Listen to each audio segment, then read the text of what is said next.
Hello everyone, welcome back to our channel. Today we are solving another important linked list problem, which is middle of the linked list. This is a very common interview question because it checks if you really understand pointers and linked list traversal. So let's go through the problem statement. Here the question is, given the head of a single linked list, return the middle node of the linked list. If there are two middle nodes, return the second middle node. So here the question is straightforward. We need to return the middle node of the linked list. So let's go through the examples. So here the list has 1, 2, 3, 4, 5. So here the basic rule is if the list has an odd number of nodes, return the exact middle. So in this case, exact middle is 3. So from here the list will be 3, 4, 5. The middle node of the linked list is 3. And coming to the second example, here the list has even number of nodes. So in the even case, we need to return the second middle node. That's why here the middle node is 4. So from 4 onwards, the list 4, 5, 6. If you check the explanation part, since the list has two middle nodes with values 3 and 4, we return the second one. So in the question also they mentioned if there are two middle nodes, return the second middle node. So these are the examples. Let's go through the approaches to solve the problem. Our first approach is simple, which is brute force approach. So in the brute force approach, we traverse the list once to count the total nodes.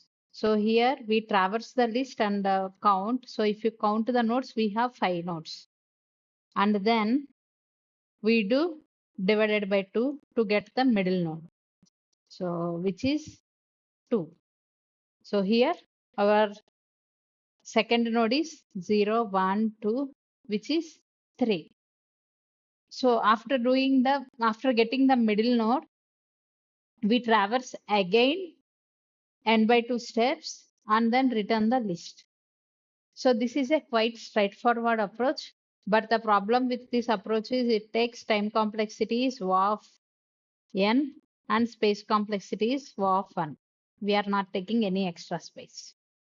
So in this approach, simple, I will explain again. In this approach, we traverse through the whole list to count the total nodes and then we divided by 2 to get the middle node. After that, we traverse only n by 2 steps only, not all, and we'll return from there. So this is quite straightforward approach.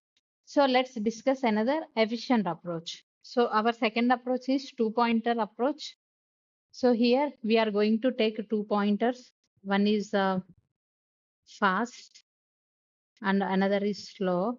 So fast moves 2 steps at a time and slow moves 1 step at a time. And the condition is when fast reaches the end, slow will be at the middle. Let's understand while traversing. So here both the fast and slow will be at starts from head, which is A, and then slow moves 1 step at a time. So 1 step means slow will be at B, and then fast 2 steps at a time. So from A, B, and then B is having C. So fast will be at C. And then here our slow is having B. So 1 step at a time means C. So from here C, fast 2 steps. So C is having D's address. So from D we have E's address. So fast is at E. And then slow will be one more step, which is having D, but here E is having the null. That's why this step won't possible. So if we return the slow's address, slow is at C, which means our middle node is C, which is having the value 3. So this is the two-pointer approach. So with the two-pointer approach also, we are traversing the list one time. That's why time complexity is O of n, like brute force only, like space complexity is O of 1. And here we do only one traversal only. Whereas in the brute force, after getting the middle node, we need to traverse again up to that middle point. That's why compared to that approach, this approach is very efficient. For huge list also, this is the better approach. Let's try to do code for this approach.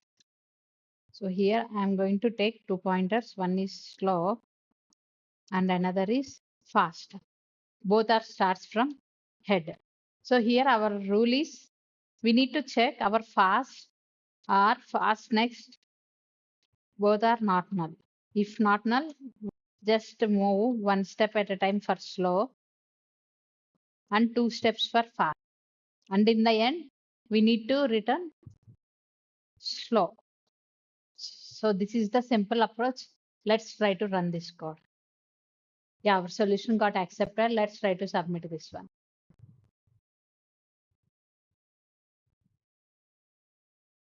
Yeah, all test cases get passed.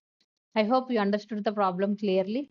If you have any doubt, please do let me know in the comment section. Thanks for watching.